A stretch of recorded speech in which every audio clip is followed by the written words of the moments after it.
Deus está neste lugar. Já pude sentir a presença de Deus. Isaías 53 diz assim o texto: quem deu crédito à nossa pregação e a quem se manifestou o braço do Senhor? Porque foi subindo como renovo perante ele, como raiz de uma terra seca. Não tinha parecer nem formosura, e olhando nós para ele, nenhuma beleza víamos para que o desejássemos.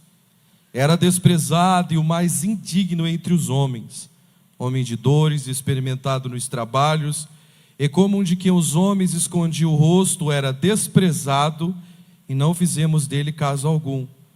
Verdadeiramente ele tomou sobre si as nossas enfermidades, e as nossas dores levou sobre si, e nós o reputamos por aflito, ferido de Deus e oprimido. Mas ele foi ferido pelas nossas transgressões e moído pelas nossas iniquidades. O castigo que nos traz a paz estava sobre ele, e pelas suas pisaduras fomos sarados. Todos nós andávamos desgarrados como ovelha, cada um se desviava pelo seu caminho, mas o Senhor fez cair sobre ele a iniquidade de todos nós. Ele foi oprimido, mas não abriu a sua boca, e como um cordeiro foi levado ao matadouro, e como ovelha muda perante os seus tosqueadores, ele não abriu a sua boca. Da opressão e do juízo foi tirado, e quem contará o tempo da sua vida? Porquanto foi cortado da terra dos viventes, pela transgressão do meu povo ele foi atingido. Puseram a sua sepultura com os ímpios e com o rico, e na sua morte, porquanto nunca fez injustiça, nem houve engano na sua boca. Todavia ao Senhor agradou moê-lo, fazendo-o enfermar. Quando a sua alma se puser por expiação do pecado, verá a sua posteridade, prolongará os dias, e o bom prazer do Senhor prosperará na sua mão. O trabalho da sua alma ele verá e ficará satisfeito. E com o seu conhecimento o meu servo justo justificará a muitos, porque as iniquidades deles levará sobre si. Pelo que lhe darei a parte de muitos, e com os poderosos repartirá ele o despojo. Porquanto derramou a sua alma na morte, e foi contado com os transgressores. Mas ele levou sobre si o pecado de muitos, e pelos transgressores intercede. Podeis tomar os vossos assentos. Glória a Deus.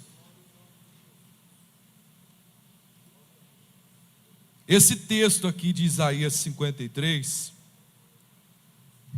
os teólogos dizem que essa é a mais importante profecia messiânica do Antigo Testamento, um milagre literário, é a passagem dourada do Antigo Testamento.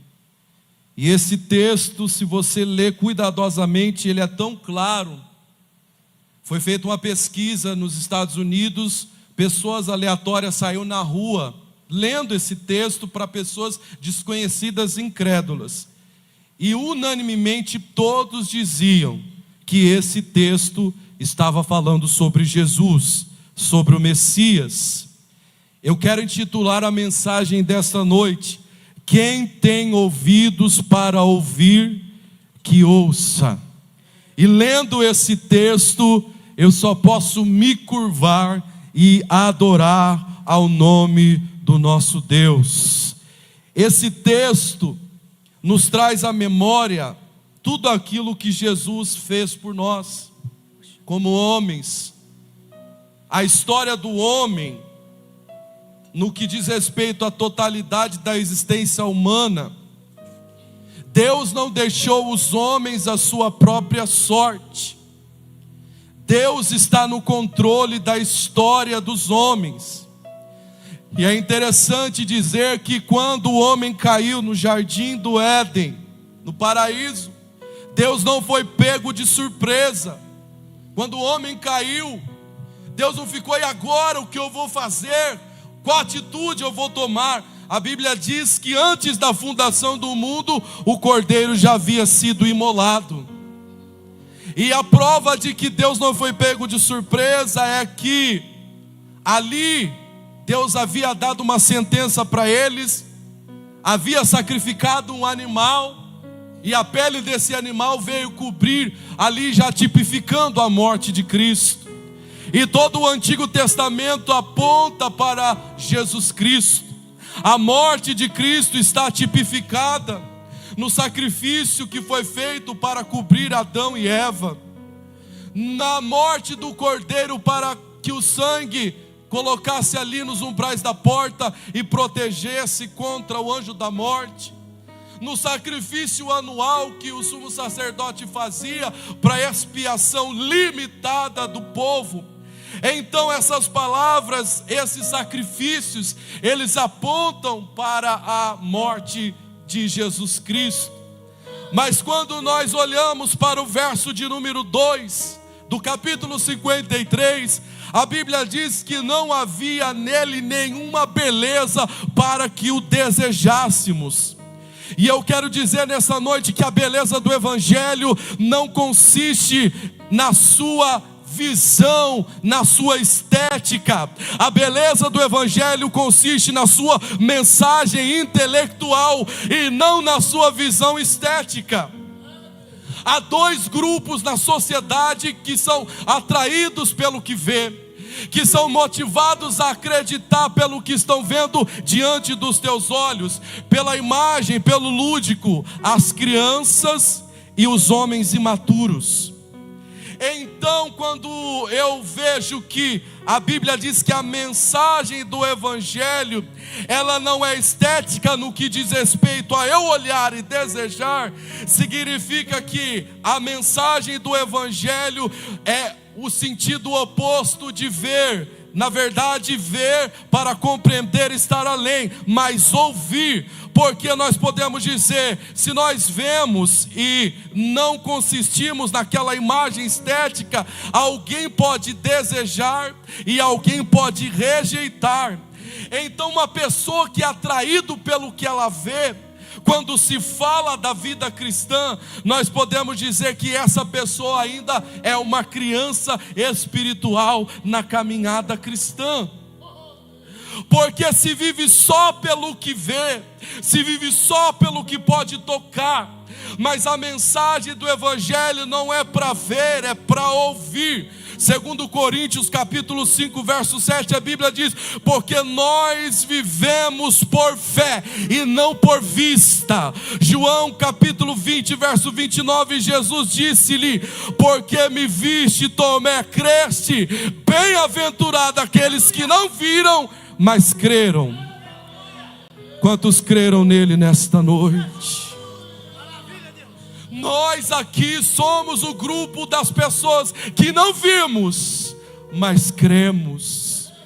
Se você precisa ver para crer, meu irmão, você precisa amadurecer na fé. Porque alguns de nós já temos 20, 30 anos na caminhada cristã e ainda não amadurecemos, porque vivemos pelo que vemos. Mas nós não vivemos pelo que vemos, vivemos pelo que ouvimos. É por isso que o próprio Isaías vai começar o texto dizendo: quem deu crédito à nossa pregação? Ou seja, quem ouviu e creu.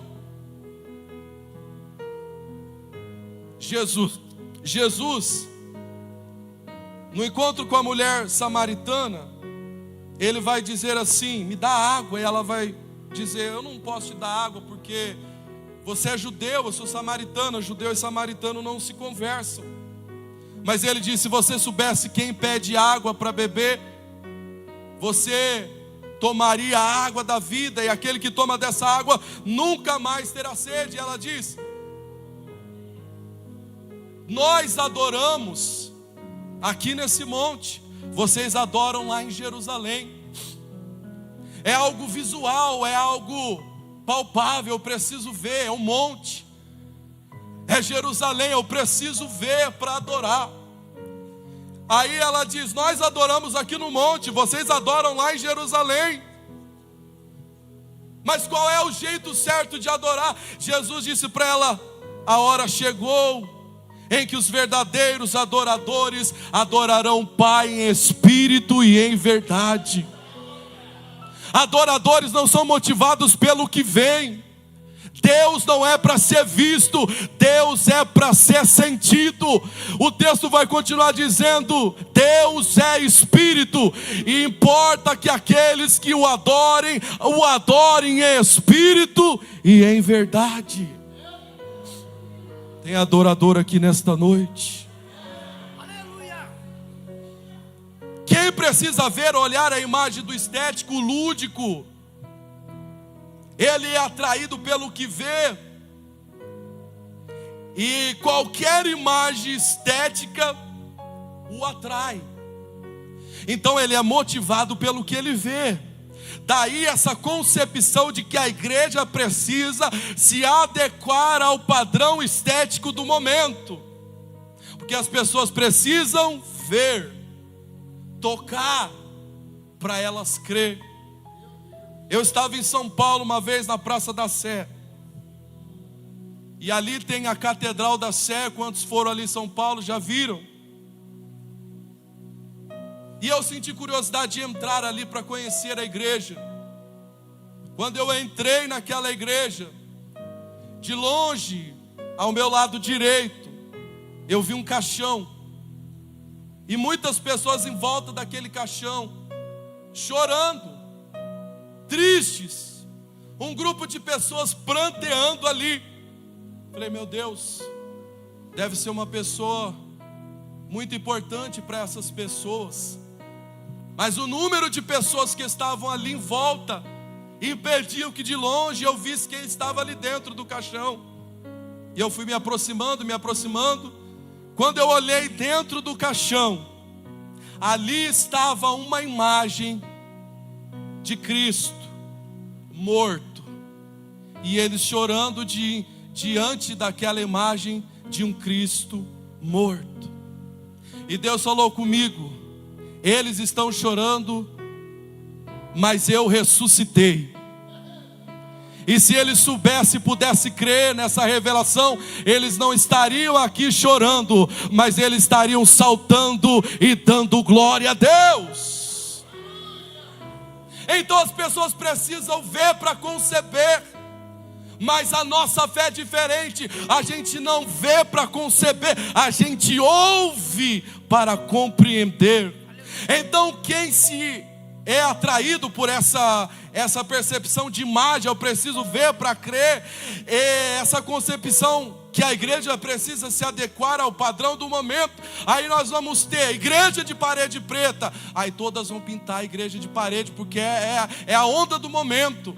A igreja que o púlpito é uma prancha, a igreja que o púlpito é um tambor, porque é a visão que vai atrair, é para o jovem ser atraído. Mas o que vai atrair o jovem não é a estética, não é a visão, é a palavra de Deus. O apóstolo Paulo diz: Timóteo, eu tenho observado a fé da sua avó Loide e da sua mãe Eunice. Então o que vai fazer o jovem, a criança, o homem a permanecer na presença de Deus é a palavra de Deus. Porque Romanos capítulo 10 verso 17, a Bíblia diz: de sorte que a fé vem pelo ouvir, e o ouvir a palavra de Deus. A Bíblia, em especial o livro de Apocalipse, vai salientar dizendo: quem tem ouvidos para ouvir, que ouça o que o Espírito diz às igrejas. Você vai encontrar na palavra de Deus ele dizendo: quem tem ouvidos para ouvir, que ouça. Nessa noite eu venho dizer: quem tem ouvidos espirituais para ouvir, que ouça a palavra de Deus. O que vai fazer você se manter firme na caminhada cristã não é a estética do momento, não é a arquitetura da igreja, não são as paredes pretas ou brancas, mas é a palavra de Deus. Quem deu crédito à nossa pregação? Eu falei que a beleza do Evangelho, que é Cristo, não consiste na beleza que nós vemos, na estética, mas consiste na mensagem intelectual do Evangelho. Essa palavra pode denotar inteligência acima do normal para compreender a mensagem. intelectual. Eu preciso ser uma pessoa extremamente inteligente, com QI acima do comum para poder entender. Não, a mensagem intelectual do Evangelho é de fácil compreensão. A criança pode compreender, o adolescente pode compreender, o jovem pode compreender, o adulto e o ancião. A mensagem do Evangelho é essa: eu estava no tribunal, a minha sentença era morte. A Bíblia diz em Romanos capítulo 6, verso 26, o salário do pecado é a morte. Mas Jesus se apresenta no tribunal e diz: eu morro no lugar dele, eu pago a dívida que é dele, eu entro no lugar dele, eu vou ser crucificado no lugar dele, e a partir daí você tem direito à vida eterna. Essa é a mensagem do Evangelho. Muitos crêem na mensagem do Evangelho apenas superficialmente, diz que crê. Muito de nós afirmamos crer em Deus na sua plenitude, mas não acreditamos que Ele seja capaz de manifestar o seu braço forte sobre a nossa vida. Quem deu crédito à nossa pregação e a quem se manifestou o braço do Senhor? Isaías capítulo 9, verso 1, na versão NVI diz: o braço do Senhor não está tão encolhido para que não possa te salvar. Deus estendeu o seu braço para nos salvar. Deus estendeu o seu braço para nos salvar. Deus não foi pego de surpresa, como eu disse, e Ele estendeu o braço dele para nos salvar. É o desejo de Deus que todos venham ao pleno conhecimento da verdade e venham ser salvos. Deus quer salvar a todos. É bem verdade que num culto como esse ainda existem pessoas que precisam tomar uma decisão de mudar de vida, de crer em Deus na sua plenitude e receber o sacrifício de Cristo. Mas nós sabemos que Deus estendeu a sua mão para salvar a todos quantos quiserem. Deus disse para Abraão: Abraão, em ti serão benditas todas as famílias da terra. Deus quer salvar a todos, a salvação é para todos. O braço forte de Deus está estendido para todos.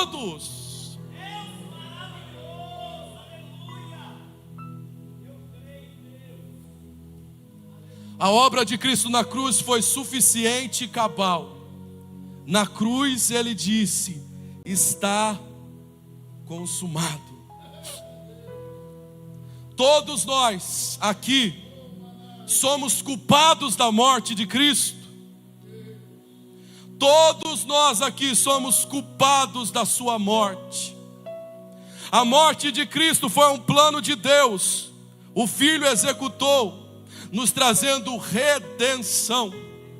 Redenção, resgate do gênero humano, salvação, expiação, como o irmão Uriel pregou hoje ensinando na escola dominical. O sacrifício de Cristo, trazendo perdão dos pecados daqueles que se arrependem, confessam, abandonam, gerando a comunhão do pecador, a intimidade com Deus.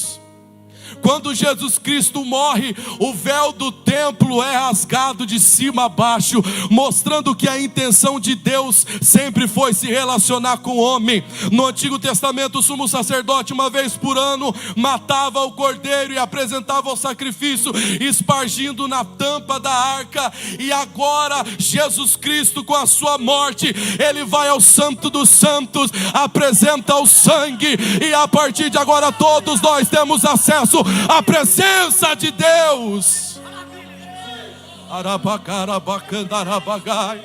Você não precisa de intercessores, você precisa somente de Jesus Cristo. Ele disse: eu sou o caminho, a verdade e a vida, e ninguém vai ao Pai se não for por mim. Ele disse: eu sou o mediador entre Deus e os homens. Jesus Cristo, Ele é a apropriação pelos nossos pecados.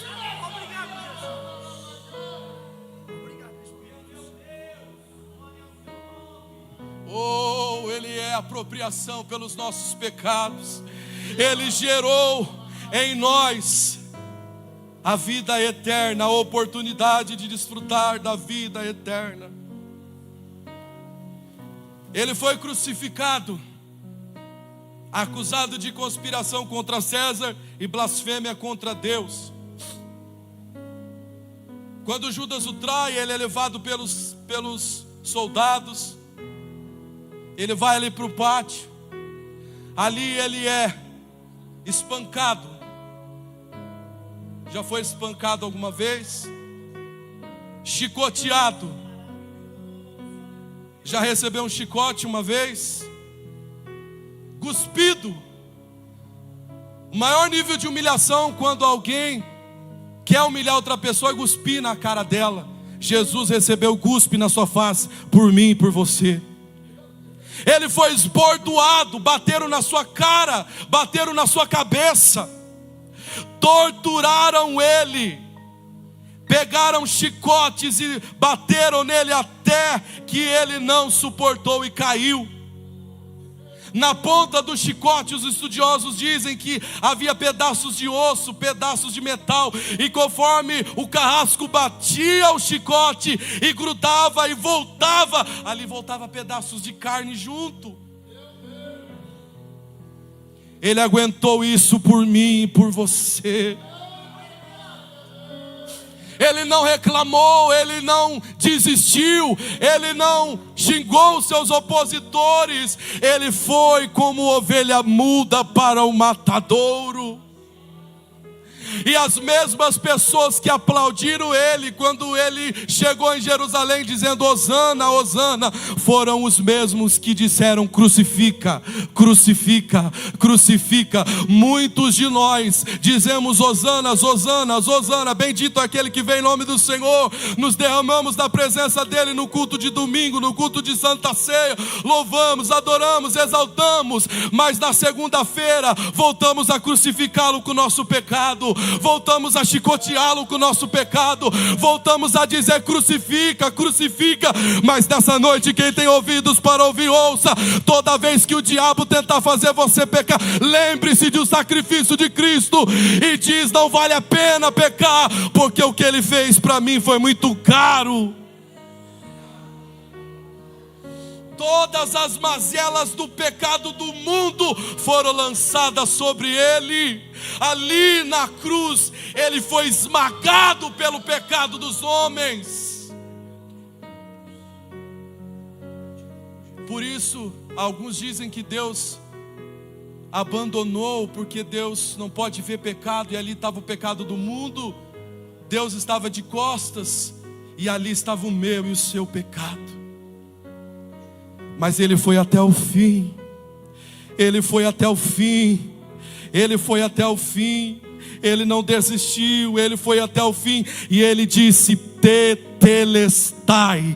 Está pago. Está pago. Está pago. Está pago, está pago o pecado do Marcos, está pago o pecado do Jerônimo, está pago o pecado do Rodrigo, está pago o pecado da Teresa, do Tiago, do Aguinaldo, da Terezinha, está pago. Obrigado, Jesus.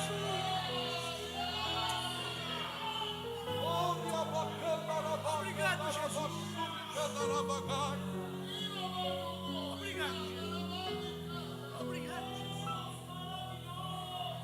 Ali na cruz ele esmagou a cabeça da serpente. Ele assinou a carta de alforria, reverteu a sentença que contra nós já estava selada, transformou maldição em bênção, morte em vida, doença em saúde. Verdadeiramente ele tomou sobre si as nossas enfermidades. O castigo que nos traz a paz estava sobre ele, e pelas suas pisaduras nós fomos sarados, sarados. Vale a pena estar na presença de Deus, meu irmão. Não desista de ser crente, não desista de vir para a igreja, não desista de adorar a Deus. Ainda que um amigo venha dizer para você, desista, saia da igreja, não precisa ir para vir um desigrejado. Quando você se lembrar da morte de Cristo, você diz, vale a pena, vale a pena, vale a pena, vale a pena. Vale a pena ir até o fim.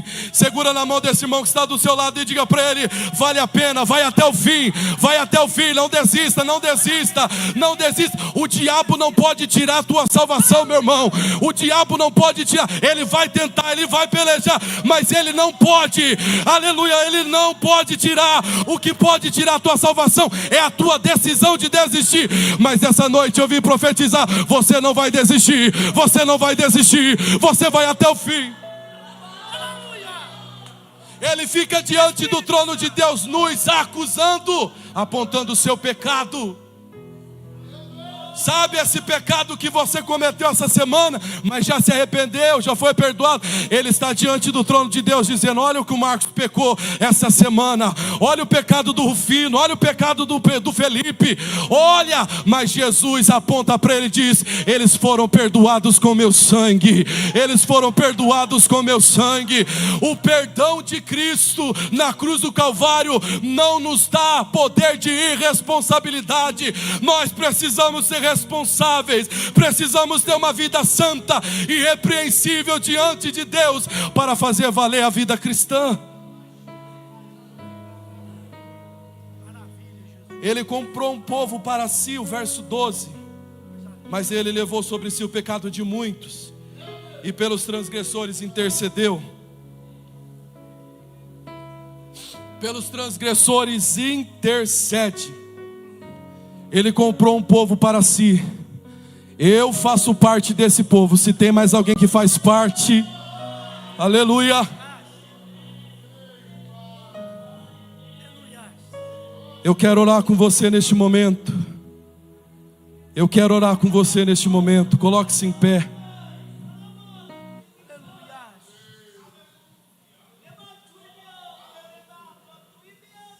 Não é qualquer visão que vai te atrair, meu irmão. Independente de qual seja a estética, a mensagem do Evangelho precisa ser uma só.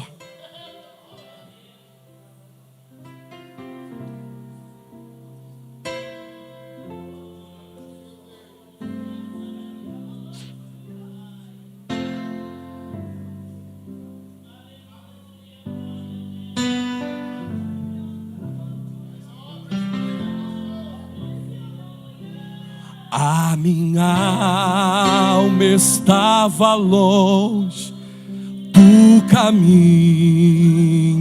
do céu. Eu era pobre, perdido, pecador,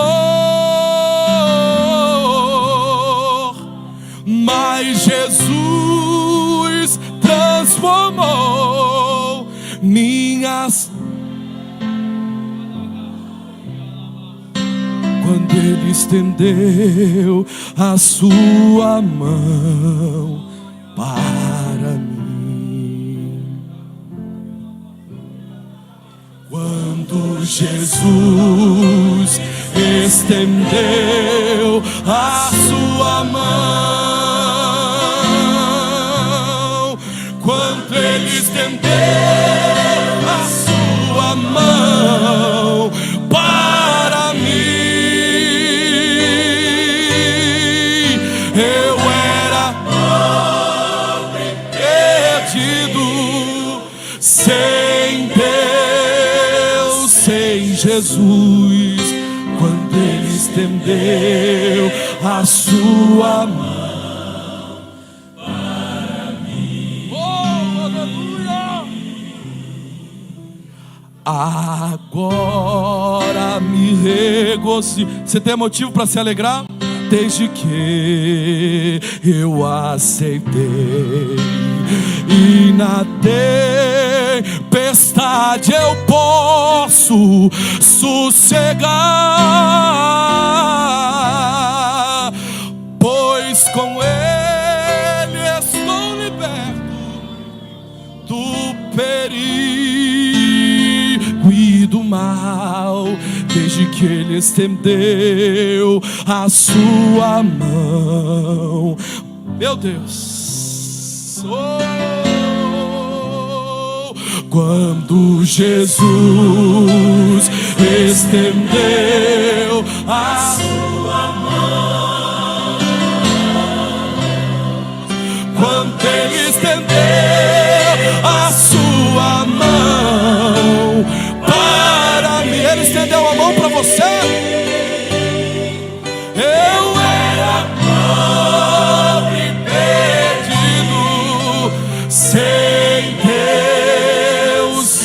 Jesus.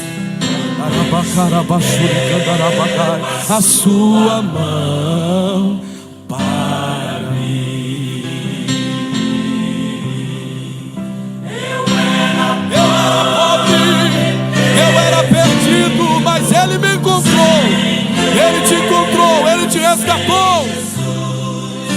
Quando Ele estendeu a tua mão para mim.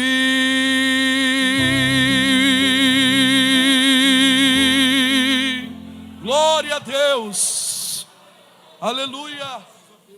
Glória a Deus. Tem alguém nessa noite que quer entregar sua vida a Jesus? Tem alguém que ouviu essa palavra e quer entregar sua vida a Cristo? Deus está abrindo nesta noite a porta para você.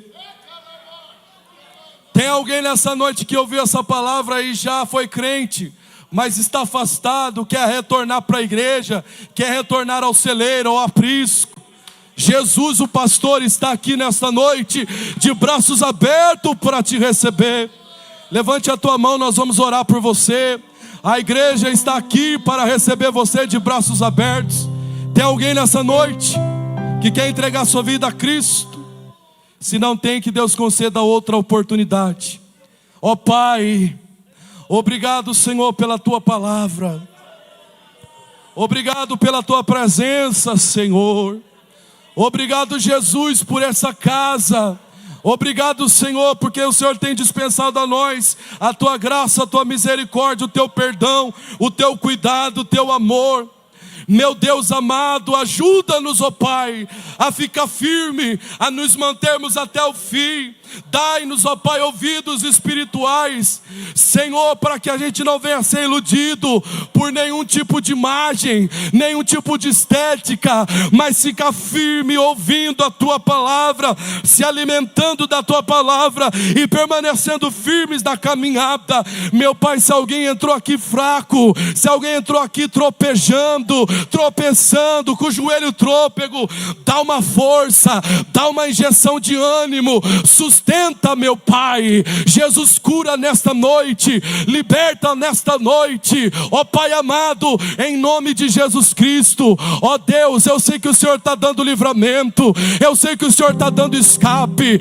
Tem um jovem aqui essa noite, Deus está falando para você, Ele tem te livrado de uma situação de embaraço, Ele está te livrando de uma situação embaraçosa.